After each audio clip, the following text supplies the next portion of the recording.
بسم اللہ الرحمن الرحیم۔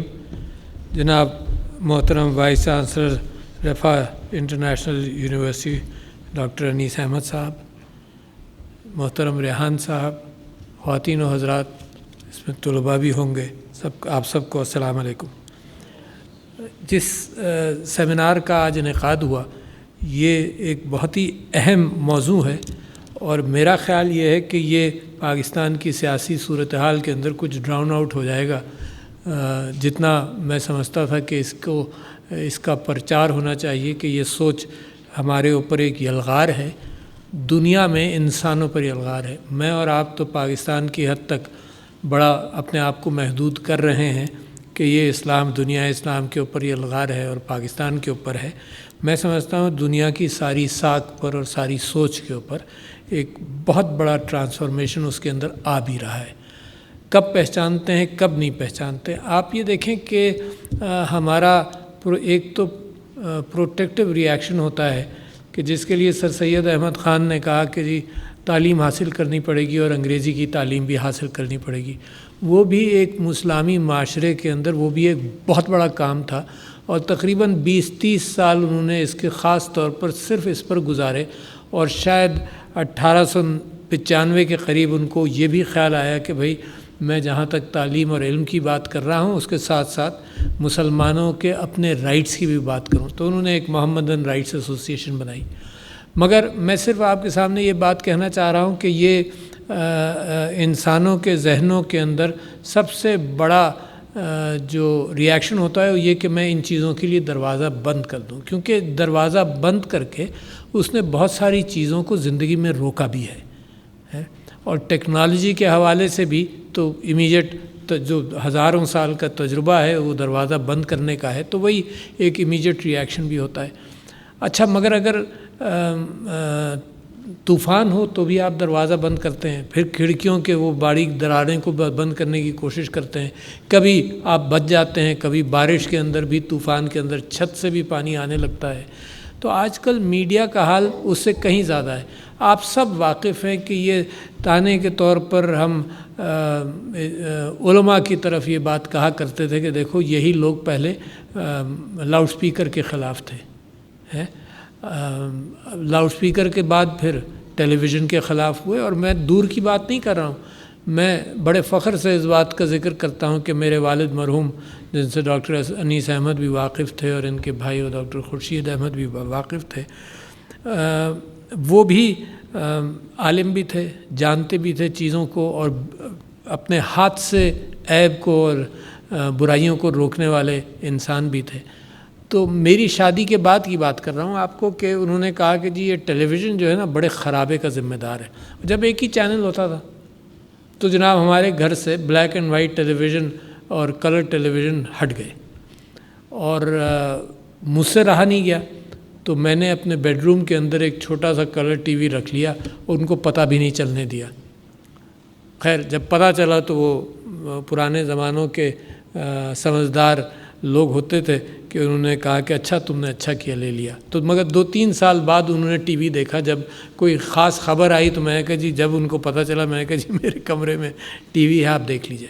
اچھا، تو یہ امیجیٹ ری ایکشنز ہوتے ہیں۔ آپ نے پاکستان کے اندر بھی یہ دیکھا کہ جب کسی چیز کا یلغار ہوا تو بیسک گٹ ری ایکشن ہمارے پارلیمنٹ کا اور ہماری جوڈیشری کا اور ہمارے سیاستدانوں کا یہ ہوا کہ بند کر دو، یوٹیوب بند کر دو۔ پھر احساس ہوا کہ نہیں، یہ تو ہر طرف سے پانی کی طرح، یہ کہیں ادھر سے آئے گا، وی پی این کے ذریعے آنے لگے گا۔ اس وقت دنیا بھی پریشان ہے۔ اچھا، اور جیسے جیسے میرے اور آپ کے بال سفید ہوتے جاتے ہیں ہمیں زیادہ پریشانی ہے، کیونکہ ایک انسان کی فطرت ہے کہ ماضی اس کو زیادہ خوبصورت لگتا ہے، تو ہر چیز کو وہ روکتا ہے کہ جی ماضی زیادہ اچھا تھا، ماضی زیادہ اصولی تھا۔ اب وہ اصول بھی بدلتے جاتے ہیں۔ تو یہ جو میڈیا کا انفلوئنس ہے، یہ تو ڈیجیٹل میڈیا تو بات کی بات ہے، میڈیا کا انفلوئنس جو ہے وہ تو آپ نے خود فرمایا کہ ٹیلی ویژن کے سامنے ایک چینل کا انفلوئنس تھا، پھر کئی چینلز کا انفلوئنس ہو گیا، پھر بچوں کی وہ کیفیت کے ماں باپ کا اور تعلیمی ادارے کا ان کے ان پٹس کے اندر کنٹرول تھا، وہ بڑھتا چلا گیا. اب آپ ان پٹ بند نہیں کر سکتے، یہ بات طے ہے، کسی انداز سے بند نہیں کر سکتے. کتنا کنٹرول بڑھ گیا کہ جی جو ٹیلی ویژن، میں مثال دیتا ہوں کہ ہمارے گھر کے اندر جب ٹی وی چلتا تھا اور جب میرے والدین زندہ تھے تو اس بات کا اہتمام ہو جاتا تھا کہ وہ بیچ کے کمرے میں رہتا تھا اور ایک کیفیت رہتی تھی کہ کیا دیکھا جائے، کیا اکٹھا ایز اے فیملی نہ دیکھا جائے. اب تو ہر ایک کے پاس جب ٹیلی فون ہے تو وہ بھی سارا اوور کم ہو گیا. تو میری خواہش یہ تھی، اور میں مسلسل اس پر گفتگو کر رہا ہوں، کہ جو آن سلاٹ ہے اس میں انسان کدھر جائے گا. اور میں آپ کو یقین دلا رہا ہوں کہ سب کنزرویٹو انسٹیٹیوشنز دنیا میں، چاہے مسلمانوں کے ہوں، چاہے مسیحیت کے ہوں، چاہے دوسرے ہوں، یا کنزرویٹو پیرنٹس اس بات کے خواہاں رہتے ہیں کہ اس کو کنٹرول کرو. تو لہٰذا اس میں پیرنٹل لاک بھی آتا ہے، لہٰذا اس میں ایج ڈسکرپشن آنے لگی کہ ایج 18 سال سے اوپر کے بچے نہیں دیکھ سکتے فلم، یا 16 سال یا 14 سال یا 12 سال. اچھا، یہ اچھا بھی ہے اور یہ وہ سویٹنر بھی ہے جو کسی چیز کے اوپر لگا دیا جائے تاکہ اس کو چبا لو اور اس سے پھر اس کو ایکسیپٹ کر لو. مگر میں یہ سمجھتا ہوں کہ جو بڑا کام ہمیں کرنا پڑے گا وہ یہ ہے کہ انسانی سوچ کے اندر وہ طاقت پیدا کرنا، وہ ٹولز دینا کہ بچے اور بڑے ڈٹرمنیشن کر سکیں، تفریق کر سکیں. پریونٹ کرنا، دیوار کھڑی کر دینا، دروازہ بند کرنا شاید سلوشن نہ ہو. مطلب مثال کے طور پر پیمرا کو ہدایت کریں کہ بھئی یہ بند کر دو. اچھا، اس ایک لابی ہمیشہ رہتی ہے کہ چیزوں کو کھولو، بند نہیں کرو، کیونکہ جب آپ چیزوں کو بند کرنے لگتے ہیں تو اس میں بدبو آنے لگتی ہے. اب آپ یہ دیکھ لیے جولین اسانج کا وکی لیکس، آپ یہ دیکھ لیے کہ پناما پیپرز اور پیراڈائز پیپرز، یہ سب کچھ اگر یہ چیزیں کھلے نہیں تو بڑی سخت بدبو ہے. مائی لائی کے اندر جو ظلم ہوا ویتنام کے اندر، اگر وہ کھلتا نہیں تو ویتنام کی جنگ شاید اور 1-2 سال چلتی رہتی. اسی طرح سے ابو غریب کے معاملات اگر کھلتے نہیں تو بڑھتا جاتا. تو مگر کہاں پر ایک تو ایکسپوجر. اچھا، مگر اس کے اندر ایک ایڈیٹوریل باعث آ رہا ہے، ایک میرے اور آپ کے ذہن کا باعث موجود ہے. اور میں ایسے موقعوں پر ایک کتاب کا ذکر کرتا ہوں کہ جو لوگ اپنے تعصبات کو پہچاننے چاہتے ہیں، اور میرا دماغ یہ مجھے اور آپ کو اس کو بھی ایڈریس کر لینا چاہیے کہ میرے اپنے دماغ کے اندر میں نے اپنے تعصبات کو پالا ہے. اور وہ اس لیے پالا ہے کہ میرے اپنے دماغ میں جو بائزین انالیسس ہوتا ہے، جو تھامس بائز تھا، جو ایک پادری تھا، اس نے ایک سوچنا شروع کیا کہ بھئی نمبرز کی بنیاد پر فیصلہ کرو، اپنے اینیکڈوٹل انفارمیشن کی بنیاد پر نہیں کرو، جو بعد میں اسٹیٹسٹکس کہلاتا ہے. تو میری مجبوری یہ ہے کہ میں وہ اپنے ذہن میں کر نہیں سکتا وہ انالیسس. تو لہٰذا میرے پاس جو میری اپنی تعلیم کی انفارمیشن ہے، میرے اپنے مشاہدات ہیں، ان کے بعد جب میں کوئی چیز دیکھتا یا پڑھتا ہوں تو کسی خانے میں رکھتا ہوں ریٹریول کے لیے. یہ میرا اپنا باعث ہے. کچھ اوپینین اس پر بناتا ہوں تو میں اپنے تعصبات اور مشاہدات کی بنیاد پر میں اس پر اوپینین کے ساتھ اس کو اپنی ذہن کی لائبریری میں رکھ لیتا ہوں. تو پہلے تو مجھے یہ محسوس کرنا چاہیے کہ میری اسٹرینتھ ہے کیا، میری انالیٹیکل ایبلٹی ہے کیا. تو جو لوگ بھی اس میں قدم رکھیں گے یا رکھنا چاہیے جن کو، ان کو یہ بھی دیکھنا چاہیے کہ یہ تعصبات کو کتنا منیمائز کر سکتے ہیں، کرنا بھی ہے یا نہیں کرنا. اچھا، اب جو انالیسس آپ اپنے ذہن کے لیے کرتے تھے، اب اس سے زیادہ انالیٹیکل مشینز آ گئیں. ان انالیٹیکل مشینز کی بنیاد پر بہت سارے انالیسس ہو رہے ہیں، آپ کے اوپر ہو رہے ہیں. کون سی فلمیں آپ زیادہ دیکھتے ہیں وہ انالیسس ہوگا، کون سے ویب سائٹس پر آپ زیادہ جائیں گے وہ انالیسس ہوگا. اور اس وقت انسانوں کا انفلوئنس ان انالیسس کے اوپر بھی بہت کم ہوتا جا رہا ہے.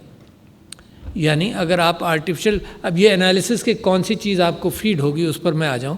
اگر آپ آرٹیفیشل انٹیلیجنس کے ذریعے، کیا آرٹیفیشل انٹیلیجنس کرتی کیا ہے؟ وہ کرتی یہ ہے کہ ایک نیورولوجیکل نیٹ ورک کے اعتبار سے اس میں اندر آپ نے کیوریز دے دی کہ بھئی یہ چڑیا والے پیٹرنز کے سارے امیجز جو ہے وہ تم ادھر رکھتے جاؤ، ہے نا، تاکہ جیسی تم کو چڑیا نظر آئے تو تمہارے ہاں ایک ریکگنیشن ہو جائے۔ تو امیجز کے بعد پہلے سب سے پہلے یہ بات امیجری سے شروع ہوئی، اب اس کے بعد خیالات سے شروع ہوئی۔ تو جن کو گاہک چاہیے، اگر ریسٹورانٹ کے باہر کوئی آدمی کھڑا ہو جس کو گاہک چاہیے تو وہ آواز لگائے گا، بلاتا رہے گا، کوئی ایسی چیز بتائے گا جو انوکھی ہے، مگر اپنی آواز اونچی کرے گا۔ تو جن کو گاہک چاہیے وہ یہ دیکھتے ہیں کہ میں دیکھ کے آ رہا ہوں، اور جو میں دیکھ رہا ہوں اس کے بعد وہ اسی چیز میں مجھے پھنساتے رہیں گے۔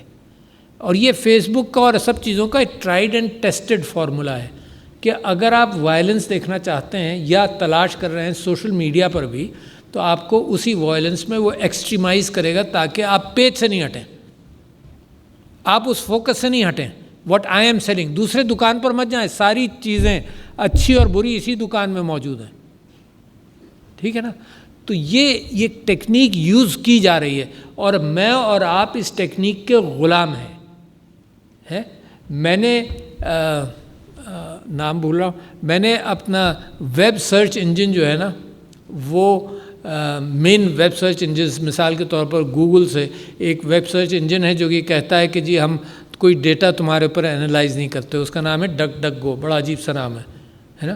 میں نے وہ ویب سرچ انجن اسی لیے رکھا ہوا ہے، I don't want myself to be analysed. فی الحال میں سمجھتا ہوں کہ مجھے زیادہ نقصان اس بات پر پہنچے گا کہ میرے انالائز کر کے وہ چیزیں ایڈورٹیزمنٹس میرے پاس آئیں جو میں چاہتا ہوں۔ تو میں ذرا سا اپنا ذہن براڈ رکھنا چاہتا ہوں کہ میں اس مشین کا حصہ نہ بن جاؤں۔ تو ایسے بہت سارے لوگ کوشش کرتے رہتے ہیں کہ کس طرح سے یہ کیفیت نہ ہو۔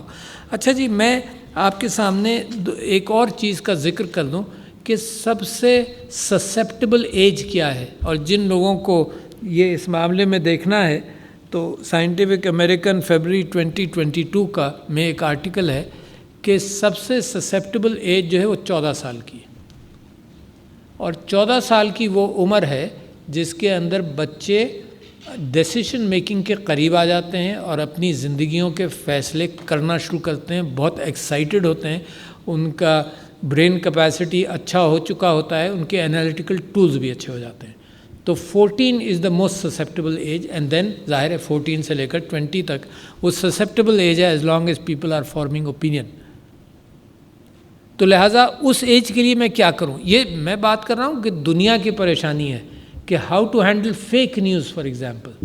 Fake news is not comfortable for اینی بڈی، مگر جس کے ہاتھ میں طاقت ہوتی ہے وہ یہ چاہتا ہے کہ میرا فیک نیوز اور میرے تعصبات جو ہیں، اس وجہ سے میں چاہتا ہوں کہ وہ میرا ہتھیار رہے میرے پاس۔ آپ واقف ہوں گے کہ جب ہتھیار کو کنٹرول کرنے کے اعتبار سے دنیا کے اندر فیصلے ہونے لگے کہ یورپ کے اندر 30 سال کی جنگ اور 100 سال کی جنگ، اور یہ جنگیں بہت ہو رہی ہیں، تو ایک ویسٹفیلین ٹریٹی ہوئی، آرڈر آیا جس کے اندر انہوں نے ویپنز کو نیشن سٹیٹس کے یوز کے اندر کر دیا کہ باقی اور کوئی یوز نہیں کرے گا، مگر نیشن سٹیٹ کے ہاتھ میں وہ ویپن آیا۔ پھر اس کے باوجود جنگ ہوتی رہی اور سب کچھ ہوتا رہا، اور یورپ زیادہ پریشان تھا کہ یورپ کے اندر بہت بڑے بڑے قتال ہوئے ہیں، تو وہ زیادہ پریشان تھا۔ تو 1945 کے بعد جو انٹرنیشنل انسٹیٹیوشنز بنے، انہوں نے صرف ویپنری کو کنٹرول کرنے کے اعتبار سے نیشن سٹیٹس کو کنٹرول دیا۔ اس کے اندر جو بڑے طاقتور تھے، جو 5 ویٹو ویلڈنگ پاورز تھیں، انہوں نے ٹو گو انٹو وار اور ناٹ ٹو گو انٹو وار کی اتھارٹی سب اپنے ہاتھ میں زیادہ رکھ لی، ویٹو کے اعتبار سے اور بہت ساری چیزوں سے۔ تو جس کے ہاتھ میں ہتھیار ہوتا ہے وہ چاہتا ہے کہ میں ججمنٹ کروں گا، ہے نا۔ مثال کے طور پر امریکہ کبھی اس چیز میں نہیں گیا کہ انٹرنیشنل کورٹ آف جسٹس کی جورسڈکشن میں آئے، انٹرنیشنل کرمنل کورٹس کے حوالے سے جورسڈکشن میں آئے، تو دے ڈونٹ وانٹ کہ کوئی بھی ہمیں کنٹرول کرے۔ تو ایک تو یہ بیٹل مسلسل چلے گی آپ کی اور اس آزاد میڈیا کی، جو کہ ضروری بھی ہے، مگر جو کہ آپ یہ سمجھیں کہ جی میڈیا کو یہ نہیں کرنا چاہیے۔ اچھا، میڈیا کمرشل بھی ہے۔ میڈیا کو اگر آپ سارا فوکس اس بات پر کر دیں کہ تربیت مسلمانوں کی تربیت پاکستان کے اوپر فوکس کر جاؤ، تو وہ میڈیا، اس کو نہ ایڈورٹیزمنٹس ملیں گے، وہ خود ہی بیٹھ جائے گا۔ تو میڈیا کا ایک پیکج ہے جس کے اندر انٹرٹینمنٹ کو اور جس کے اندر فیک نیوز کو وہ اس کو پروان چڑھاتا بھی ہے. اور میرے والد صاحب مرحوم یہ مجھ سے کہتے تھے کہ جو ایڈیٹر ہے نا اس کے پاس کچھ ایسی خبریں ہوتی ہیں جو اسپیس فلر کے طور پر استعمال کرتا ہے. ایک مثال کے طور پر ایک بکری پیدا ہوئی 6 ٹانگیں تھیں اس کی. اب کس حد تک صحیح تھی یا نہیں صحیح تھی, but that was a space filler to keep on attracting people towards strange news. تو میں سمجھتا ہوں کہ ٹی وی رینکنگ بذات خود اس بات کو اہمیت دیتی ہے کہ یا تو لڑائی ہو یا کوئی ایکسٹریم نیوز دو, یا ہمارے اور آپ کے اٹینشن کو گریب کرنے کے لیے CNN جب آیا تب بھی یہ کہ جی بریکنگ نیوز, اور میری اور آپ کے یہ اٹریکشنز بن گئے اور رہیں گے اٹریکشنز. یہ ہمارے DNA میں ہے بریکنگ نیوز والی کیفیت. یعنی اگر DNA میں کیسے کہ اگر سانپ کی خبر ہو کہ یہاں سانپ ہے کئی, تو میں اور آپ اتنے ایکسائٹ ہوں گے کیونکہ ہمارے بچاؤ کا سلسلہ ہمارے DNA میں اسی بریکنگ نیوز کی وجہ سے ہے کہ یہ خطرہ ہے. آپ نے سنا ہوگا نا کہ وہ بچپن میں سکھاتے تھے کہ شیر آیا, پھر الٹیمیٹلی ڈل ہو جاتا ہے. تو مگر شیر آیا ایک کیفیت تھی کہ جس کے اندر لوگ پریشان ہوں اور فوکس کریں جو بات کہی جا رہی ہے اس کے اوپر. تو ایک ٹی وی رینکنگز نے بھی, and all these things are necessary. T V ranking اس لیے نیسسری بھی ہے کہ یار ایڈورٹائزر جو ہے نا وہ تو وہاں جائے گا جہاں پر رینکنگ اچھی ہوگی. تو ان سب چیزوں کی یوٹیلیٹیز ہیں, مگر اس کے اوپر ایتھکس کہاں سے آئیں گی, کس کی ایتھکس آئیں گی. اب یہاں ڈاکٹر انیس احمد جب بات کریں گے نا تو وہ سارا معاشرہ یہ سمجھے گا کہ بالکل رائٹس ایتھکس آئیں گی, ہے نا, کیونکہ معاشرے کے اندر بھی یہ ایک کیفیت ہے, ایک ڈویژن ہے انسانوں کے اندر. تو میں یہ سمجھتا ہوں کہ ریکگنیشن بڑی اہم ہے کہ اس کو ریکگنائز کریں ان پرابلمس کو. اب آپ یہ دیکھیے کہ ڈٹرمنیشنز آر بینگ میڈ. ویسٹفیلین آرڈر کے بعد, یونائٹڈ نیشنز کے آرڈر کے بعد یہ طے ہو گیا کہ جناب ہتھیار سب سے زیادہ خطرناک ہے. تو آج کل کی جو انٹرنیشنل ریجیم آف تھنکنگ ہے اس کے اندر ہتھیار پر ہی فوکس ہے, لہٰذا میڈیا پر فوکس نہیں آ رہا, مگر میڈیا کی capacity to destroy humankind یہ بڑھتی چلی جا رہی ہے. اور یہ سارے میڈیا کے جو کرتا دھرتا ہیں یہ الیکٹڈ نہیں ہے, کم سے کم نیشن سٹیٹس کے اندر ایک الیکٹڈ فنامنن ہے, ریپریزنٹیٹیو فنامنن ہے. اگر امریکہ ہے تو اس کی کانگریس بھی ہے, اس کی سینٹ بھی ہے, مگر کوئی نہ کوئی کنٹرولز اینڈ چیکس کہیں نہ کہیں ہیں. کتنے کارگر ہیں یہ میں اور آپ بحث کرتے رہیں گے, مگر ہیں تو اچھا. یہاں پر جو مالک ہے میڈیا کا یہ اس کے ہاتھ میں ہے. یعنی بڑے بڑے لوگ, یہ گاندھی جو راجیو گاندھی کا بیٹا ہے یہ بھی فیس بک سے اپیل کرتا ہے کہ جی یہ چیزیں تم نے کیوں چھپا دی.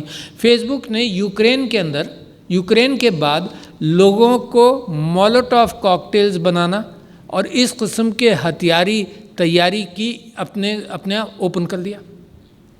بھئی وہاں کیوں اوپن کیا؟ یہ اگر آزادی کی جنگ کا معاملہ ہے تو کشمیریوں کے لیے کیوں نہیں ہے؟ اچھا تو لہٰذا, مگر میں آپ کو یہ چیزیں, یہ تضاد آپ سب کے ذہن میں کوئی نئی چیز ایڈ نہیں کر رہا, مگر میں آپ کو بتا رہا ہوں کہ جس کی لاٹھی اس کی بھینس. یہ بڑے کنٹرولز کے اندر تو یہ چیز رہے گی, مگر ہم کہاں کہاں ان چیزوں کو بتائیں.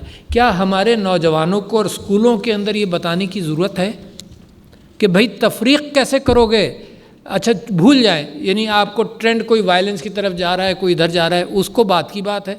ایک فیک نیوز میں اور اصلی نیوز میں تفریق کیسے کرو گے؟ تو ایک یہ بھی انسانی کیفیت پر آپ آ جائیں. یہ ایک اور مضمون کا میں حوالہ دیتا ہوں کہ اس کے اندر اس بات کا ہوا کہ لوگ ایسے ہوتے ہیں جو کنکلوژنز کی طرف جمپ کرتے ہیں, وہ زیادہ ریشنل ٹائم بھی نہیں دیتے اپنے آپ کو اور جمپ کرتے ہیں. کوئی یہ کہے گا کہ جناب چاند پر انسان کبھی لینڈ ہی نہیں کیا اس نے, یا 9/11 ٹوٹلی فیک تھا, وغیرہ وغیرہ. ایسے بھی لوگ پیریفری میں ہوتے ہیں جو آہستہ آہستہ کم ہو جاتے ہیں. یہ جان ایف کینیڈی کو مارنے کی ایک بہت بڑی سازش تھی, تو مگر یہ لوگوں میں ہمارے ہاں ایک بڑا اچھا پروپورشن ہے. اور اس کو انہوں نے سکزوفرینک پیشنٹس کو جب سمجھا اور دیکھا, اس سے یہ کنکلوڈ کیا کہ jumping to conclusions is a common human phenomenon ہے, مگر وہ مارجنز میں زیادہ تر عام طور پر رہتا ہے. جو مودی صاحب کر رہے ہیں نا, وہ کیا کر رہے ہیں؟ Again he is manipulating human motion. اس زمانے میں زیادہ آسان ہو گیا, ہٹلر کے زمانے میں بھی ہوا. یہ جو یہاں قرآن کی صورت پڑھی گئی ہے اس کے اندر حضور اکرم صلی اللہ علیہ وسلم کے زمانے میں بھی واقعہ ہوا کہ جب ان کے پاس انفارمیشن، ایک زکوٰۃ لینے ایک گروپ گیا تھا، وہاں سے انفارمیشن یہ آئی کہ ان لوگوں کو یہ مار دیں گے، اس کے اوپر یہ اللہ تعالیٰ نے وارن کیا کہ فیک نیوز کو سمجھ لو، کہیں ایسا نہ ہو کہ قومیں آپس میں لڑ جائیں اور بعد میں پچھتائیں۔ عراق میں کیا ہوا؟ فیک نیوز کو کسی نے نہیں پہچانا، پوری امریکن قوم کو، دنیا کو گمراہ کیا گیا، اور ویپنز آف ماس ڈسٹرکشن وہاں تھے ہی نہیں، تباہی ہو گئی۔ مگر دنیا نے لگتا ہے سیکھا نہیں، they will do that again and again and again, کیونکہ تیاری نہیں ہے دنیا اس کو ہینڈل کرنے کے لیے، اور دنیا کا اپنا نقصان ہے۔ مسلمانوں کا نقصان زیادہ ہوا، بہت زیادہ ہوا، مگر دنیا کا بھی بہت نقصان ہے، یہ آپس میں جنگیں ختم ہونے کا نام ہی نہیں لے رہی۔ تو میں یہ ذمہ داری جو ہے، میں سمجھتا ہوں کہ بہت معاملہ پیچیدہ بنتا چلا جا رہا ہے۔ آپ کے یہاں اہمیت، مجھے رفاع یونیورسٹی کے حوالے سے بڑی خوشی ہوتی ہے کہ آپ کے یہاں تربیت کے لیے بھی بہت بڑی اہمیت ہے، اور میں سمجھتا ہوں کہ ہر انسٹیٹیوشن کے اندر ضروری نہیں ہے کہ صرف ایک رائٹس تربیت کی جائے، ہر انسٹیٹیوشن انسان کے کردار اور معاشرے کی خواہشات کے اعتبار سے انسان کی تشکیل کے اندر حصہ لے سکتا ہے، ہر انسٹیٹیوشن۔ یقیناً استاد بھی کچھ کہتے ہی ہیں نا، استاد ہر موقع پر اس بات کا خیال رکھتا ہے کہ کرپشن نہیں کرو، یہ نہیں کرو، اس طرح سے، مگر کوئی ہائر ایجوکیشن میں کوئی انسٹیٹیوشنلائزڈ کیفیت نہیں ہے۔ میں سمجھتا ہوں کہ یہ تربیت والا معاملہ جو ہے انہیں ساری زندگی چلتا ہے۔ کون کہہ سکتا ہے؟ میں اپنے متعلق آپ سے کہتا ہوں کہ میں اپنی تربیت کی کوشش کرتا رہتا ہوں۔ جیسے جیسے عمر بڑھ جاتی ہے تو دوسرے کی باتوں کا اثر کم ہوتا جاتا ہے، یعنی آپ خود ہی ایکسپرٹ ہو جاتے ہیں پھر، بلکہ دوسرا بات کہے تو آپ کے لیے وہ کوفت کا باعث بنے گا کہ دوسرا کہے۔ دوسروں کو، ہم کو آپ کے لیے کہنے کا انداز بھی نہیں آتا کہ ایسے بات کریں، آپ کے اوپر ایسے تنقید کریں کہ آپ کے اوپر اثر ہو جائے۔ تو حضرت موسیٰ کی دعا، رب اشرح لی صدری ویسر لی امری واحلل عقدۃ من لسانی یفقہوا قولی، کہ جو میں کہوں اس کا لوگوں پر اثر ہو، ہے نا۔ تو سب سے بڑا پرابلم ایک اور یہ بھی ہے نا کہ کہنا، کسی کو نصیحت کرنا آج کل یا الفاظ کے چناؤ کے اعتبار سے مشکل نہیں۔ اچھا، ہمارے پاس ڈویبلز کیا ہونے چاہیے؟ مطلب میں احاطہ کھینچنا چاہتا ہوں اپنی بات کے اوپر کہ ڈویبلز کیا ہونے چاہیے۔ میرے خیال سے اس بات کا پہلے گفتگو زیادہ ہونی چاہیے۔ آپ نے جس بات کا ذکر کیا کہ ایک بڑا تیزی سے بڑھتا ہوا زمانہ آ رہا ہے، لوگوں کو اندازہ نہیں ہے۔ میں نے اس سال 3 کتابوں کا پرائرٹی کی، اپنی 10 کتابیں جو ریکمنڈ کرتا ہوں، اس کے اندر سب سے بڑی چیز میں یہ محسوس کرتا ہوں، جس کے اندر جو ان کی کتاب ہے ہنری کسنجر کی اور ایرک شمٹ کی، اس کے اندر انہوں نے میڈیا پر بھی وہ فوکس کیا۔ دوسری 2 کتابوں کے اندر میڈیا پر فوکس نہیں ہے، but I will encourage this book published in 2021 ہے نا، Henry Kissinger, Eric Schmidt and a third author, جس کے اندر میڈیا پر بڑا فوکس کیا کہ یہ میڈیا تو ہمارے قابو میں ہی نہیں آ رہا، یہ میڈیا کو سمجھنا ہی مشکل ہے۔ جو انفارمیشن ٹیکنالوجی ہے، جو انفارمیشن لوگوں کو پہنچ رہی ہے، یہ تو بڑا مشکل ہے۔ آپ نے دیکھا، میں ابھی پچھلے دنوں کل میں گیا تھا، میری پوتی کی طبیعت کچھ صحیح نہیں تھی، تو وہاں پر میں نے خود نوٹ کیا کہ جتنے لوگ کمرے میں بیٹھے ہیں یہ آپس میں کم بات کر رہے تھے اپنے ٹیلی فونز پر، کوئی کھیل رہا تھا، کوئی کچھ کر رہا تھا۔ تو وہ جو سوشل کمیونیکیشن ہے، اب وہ ان چیزوں کے ذریعے ہوگا، اس کو روکا نہیں جا سکتا۔ You will have to adapt to it. اور جیسے جیسے ورچوئل ریالٹی جس کا ذکر یہاں پر ہوا، جیسے اوتاروں کا ذکر ہوا، جیسے جیسے یہ بڑھے گی، یہ آپ کے کنٹرول میں اور نہیں آئے گی۔ میں نے کبھی ویڈیو گیم نہیں کھیلے، مگر مجھے اس کا افسوس ہے کہ یار اگر اگلے آنے والا وقت ورچوئل ریالٹی کا ہے اور آگمنٹڈ ریالٹی کا ہے، تو I am now at this age trying to step into a situation where I can work through virtual reality on جو میں کام عام طور پر کرتا ہوں ہے۔ تو میں اس زمانے میں کوشش کر رہا ہوں، کیونکہ ہر چیز اب ہیپٹکس کے ذریعے، وائبریشنز کے ذریعے یا ہولوگرافی کے ذریعے یہ جو ٹرانسپورٹ ہو رہی ہے، فیکس مشین تو پرانی بات ہے نا کہ آئیڈیا چلا گیا ایک جگہ سے دوسری جگہ، اب لوگ ایک جگہ سے دوسری جگہ آئیں گے، اور ہولوگرافکس اتنی تیزی سے بڑھے گی، جیسے ٹی وی کے اندر 3D بھی آ گیا اور ہائی ڈیفینیشن آ گیا، اس طرح سے holography possibly in the next 10 years اتنی اسٹرانگ ہوگی کہ I can be anywhere and I can speak here and I can be speaking in so many languages at the same time. میری آواز، میرے الفاظ، میرے اشارے، وہ سب کچھ ریپروڈیوس ہوں گے۔ تو اس میں آج کی محفل کے اندر میں آپ کو مبارکباد دیتا ہوں کہ آپ اس نتیجے پہ پہنچے۔ میری خواہش یہ ہے کہ اس کے اندر اگر ہم ان پٹ لیں میڈیا کے لوگوں سے بھی. ڈیجیٹل میڈیا ایک الگ اور بھی چیز ہے. میں نے مارشل مکلوہن کی کتاب پڑھی تھی 70s میں، جس نے میڈیا کی اس زمانے میں ٹرانسفارمیشنز کی طرف فوکس کیا تھا. اب تو مجھے کچھ یاد بھی نہیں رہا اس کتاب سے، مگر مجھے یہ یاد ہے کہ میڈیا لوگوں کی سینسٹیوٹیز پر کتنا اثر کرتا ہے، کس طرح سے میں اور آپ ایکسپلائٹ ہوتے ہیں. جب سے یہ ڈیجیٹل میڈیا بھول جائیے، کس طرح سے چیزیں بیچی جاتی ہیں، کس طرح سے کب کس وقت زیادہ لوگ چیز خریدنے کے شوقین ہیں، وہ بھی ایک انالیٹکس اس زمانے کا ہے نا. کب لوگ ٹیلی فون کرنے کو کہ بھئی کال دس نمبر امیجیٹلی تو تمہیں ڈسکاؤنٹ ملے گا، تو کون سا وقت ایسا ہے کہ یہ اشتہار بہترین ہو لوگ کب اس اشتہار پر رسپونڈ کریں گے. یہ تو پرانی کہانیاں ہیں. یہ تو آج کل روزانہ کی کہانی ہے کہ جس کے اندر ڈیجیٹل میڈیا کا نقصان دہ بھی ہو سکتا ہے، فائدہ مند بھی ہے، بہت فائدہ. اس کے بینیفٹس بہت زیادہ ہیں مگر جو خامیاں ہیں وہ انسانیت کے لیے خطرہ بھی ہیں. اور انسانیت جیسے میں اور آپ جانتے ہیں، وہ بہت سارے نئے آتھرز نے، یووال نوآ ہریری نے بھی لکھا ہے کہ کس طرح سے خبریں میں. اسٹیون ہاکنگ جو پچھلے 2-3-4 سال پہلے مر گیا، اس نے بھی اپنی آخری کتاب کے اندر یہی لکھا کہ انسانیت دے ڈونٹ سی کہ انسانیت چلے گی زیادہ دیر، because the D N A carbon hydrogen based D N A is going to change into that will change faster. A I کا ڈی این اے جو ہے that will work faster, change faster, can change in seconds. ہمیں ہزاروں سال لگتے ہیں بدلتے ہوئے. تو بہت بڑا مقابلہ ہے. اینڈ دا فرسٹ اسٹیپ کہ بھئی اسکولس کے اندر کیا کریں. میرا خیال سے باقاعدہ اس کے اوپر کمیٹیز تشکیل دینی چاہیے سوچنے کے لیے. تھنک ٹینکس کے لیے بڑا اہم ٹاپک ہے کہ سوچیں کہ ہم اپنے بچوں کو کیسے ان کی انٹلیکچول سٹرینتھس کو مضبوط کریں کہ وہ اس کو پرکھ سکیں. ہمارے زمانے کا انپٹ اور آپ کے زمانے کا انپٹ اور آنے والے زمانے کا انپٹ کی انالیٹیکل ایبلٹی، کیونکہ دماغ میں ہی کریں گے آپ، تو انالیٹیکل ایبلٹی کو کیسے مضبوط کیا جا سکے. سٹارٹس، میں نے جیسے آپ سے کہا 14 ایئر اولڈ سب سے زیادہ سسیپٹیبل ہے، but the training should start a little earlier, تاکہ نہ غیبت بھی اتنی کامن ہے، اس کے اوپر میں گفتگو کرنے لگوں گا تو وہ بھی لمبی ہو جائے گی. نہ غیبت نہ فیک نیوز سب سے بڑے. اور میں اس دونوں چیزوں کو اتنی اہمیت دیتا ہوں کہ پچھلے سال پارلیمنٹ کے اندر میں نے یہ نصیحت سب لوگوں کو، پارلیمنٹیرینز کو کرنے کی کوشش کی کہ فیک نیوز اور غیبت سے اگر یہ ملک بچ جائے. اچھا یہ صرف سوچ کی بات ہے، اس میں انویسٹمنٹ کی ضرورت نہیں ہے.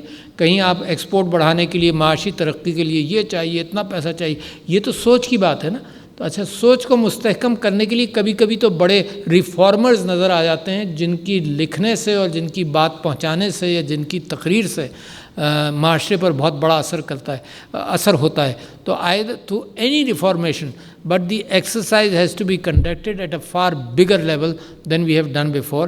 If we want Pakistan to be progressive and be stronger than other countries, number یہ کہ صرف اپنی اسٹیبلٹی کے لیے، اپنے آپ کو مستحکم رکھنے کے لیے دوسروں کے خیالات کے نیچے ہم پس نہ جائیں.